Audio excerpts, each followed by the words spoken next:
Chers amis, bonjour. Je me réjouis de vous retrouver pour cette nouvelle vidéo de Carême à la maison.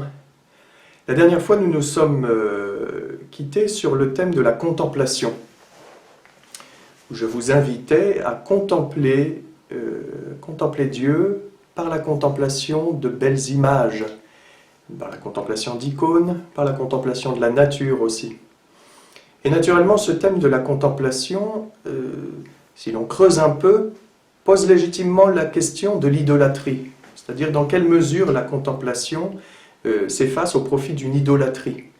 Nous lisons aujourd'hui dans la première lecture l'histoire du veau d'or, les Hébreux qui se fabriquent un veau en or qu'ils adorent.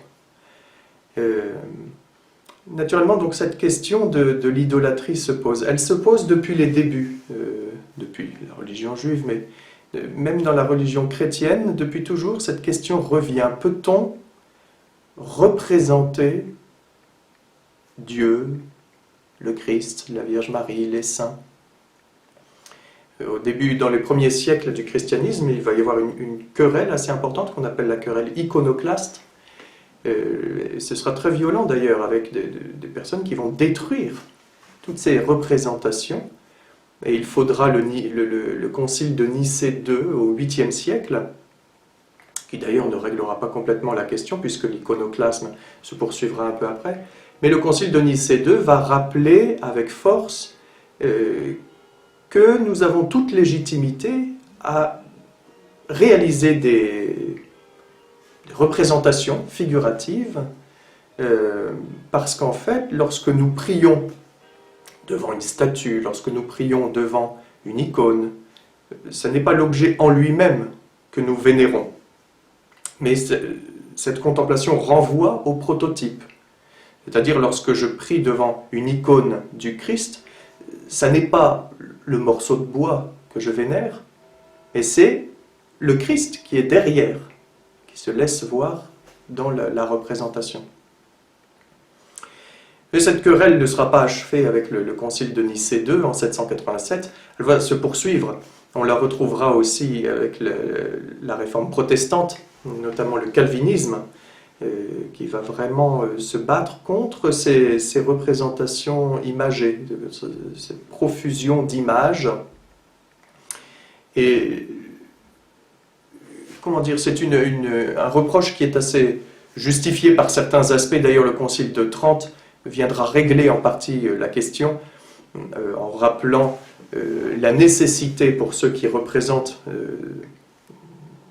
des œuvres picturales, des œuvres sculptées, une certaine décence, une certaine pudeur, une certaine dignité. On ne peut pas représenter le Christ ou la Vierge Marie n'importe comment.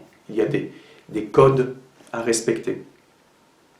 Et encore aujourd'hui, la question se pose. Il y a quelques années, un bon ami a donné une conférence devant la Société française d'études mariales, où il posait la question de savoir est-ce qu'on peut prier la Vierge Marie devant une représentation abstraite de la Vierge Marie, c'est-à-dire une sculpture ou une peinture qui ne représente pas de manière figurative la Vierge Marie. Est-ce que ça peut favoriser la contemplation?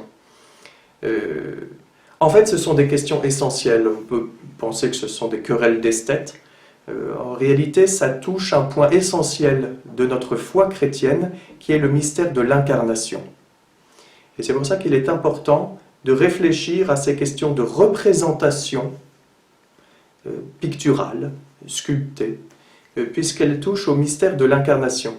Dans le judaïsme, il est interdit de représenter Dieu.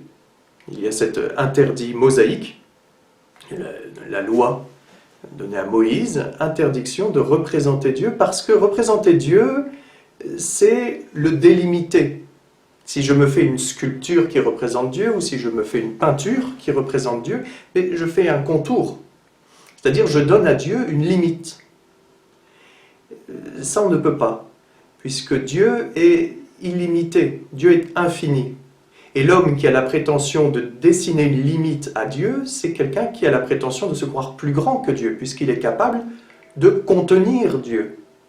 Voilà pourquoi il y a cet interdit dans la loi de Moïse, que l'on retrouve d'ailleurs dans l'islam aussi. L'interdit de la représentation, on ne peut pas représenter ce qui est illimité, parce qu'en le représentant, on le limiterait, justement.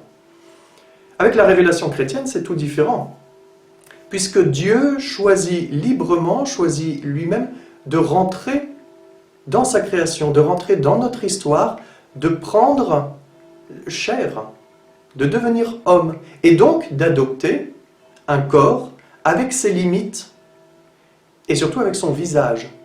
Dieu se donne à voir. Et donc voilà pourquoi, dans la foi chrétienne, nous avons toute légitimité à représenter Dieu, à représenter le Christ, à représenter la Vierge Marie, les saints, puisque Dieu assume sa création.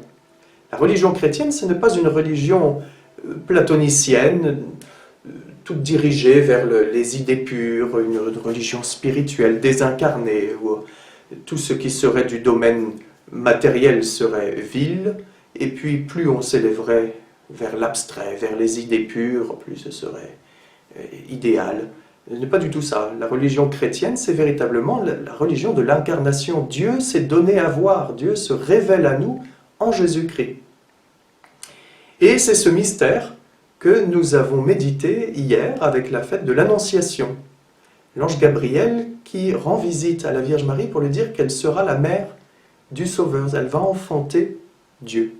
Dieu va prendre forme humaine en Marie. Et c'est le grand mystère de l'Annonciation.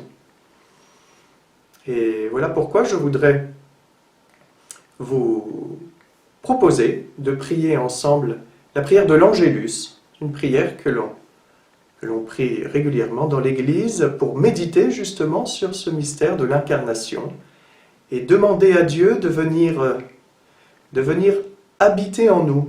Dieu vient se manifester. Vous avez ces très belles phrases de Saint Bernardin de Sienne au XVe siècle, qui à propos justement de l'incarnation dit « L'éternité vient dans le temps, l'immensité dans la mesure, Dieu dans l'homme, l'invisible dans le visible. L'invisible vient dans le visible. » Ici, vous avez une représentation contemporaine de Saint Bernardin de Sienne, réalisée par Fra Angelico, un moine dominicain, un religieux dominicain. Et c'est une annonciation, celle-ci est conservée au Prado. Fra Angelico a peint 8 annonciations, je crois. Vraiment un thème qui lui était très cher.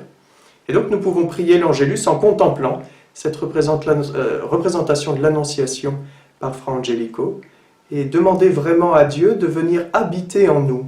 Dieu n'a pas hésité à se faire homme, sachons l'accueillir en nous et sachons le contempler son visage, contempler sa beauté à travers les chefs-d'œuvre que les artistes nous ont laissés siècle après siècle. Au nom du Père, du Fils et du Saint-Esprit. Amen. L'ange du Seigneur porta l'annonce à Marie, et elle conçut du Saint-Esprit. Je vous salue Marie, pleine de grâce, le Seigneur est avec vous. Vous êtes bénie entre toutes les femmes, et Jésus, le fruit de vos entrailles, est béni. Sainte Marie, Mère de Dieu, priez pour nous pauvres pécheurs, maintenant et à l'heure de notre mort. Je suis la servante du Seigneur, qu'il me soit fait selon ta parole. Je vous salue Marie, pleine de grâce, le Seigneur est avec vous. Vous êtes bénie entre toutes les femmes, et Jésus, le fruit de vos entrailles, est béni. Sainte Marie, Mère de Dieu, priez pour nous pauvres pécheurs, maintenant et à l'heure de notre mort. Et le Verbe s'est fait chair, et il a habité parmi nous. Je vous salue Marie, pleine de grâce, le Seigneur est avec vous. Vous êtes bénie entre toutes les femmes, et Jésus, le fruit de vos entrailles, est béni. Sainte Marie, Mère de Dieu, priez pour nous pauvres pécheurs, maintenant et à l'heure de notre mort. Amen.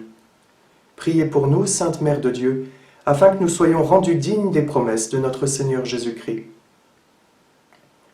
Daigne, Seigneur, répandre ta grâce en nos cœurs. Par le message de l'ange, tu nous as fait connaître l'incarnation de ton Fils bien-aimé. Conduis-nous par sa passion et par sa croix, jusqu'à la gloire de la résurrection. Nous te le demandons par ce même Jésus-Christ, ton Fils, notre Seigneur, pour les siècles des siècles. Amen. Au nom du Père, du Fils et du Saint-Esprit. Amen. Bonne journée et à bientôt.